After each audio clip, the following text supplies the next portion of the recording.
Right, so hey guys, in this video I'm going to teach you on how to open any program assuming they allow to run as an administrator in administrator mode. So it's a very simple process. Let's get straight into it. So to open a program, normally I'm just going to use Google Chrome as my example.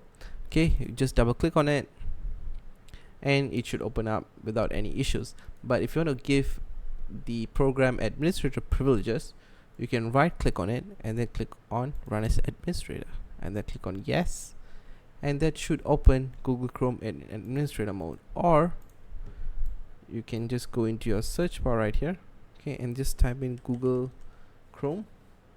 Okay, right click on there and run as administrator on yes. Basically that's how. It's a very simple process, and I hope it helped you to understand on how to open programs in administrator mode. So that's all for me. Thanks for watching, folks.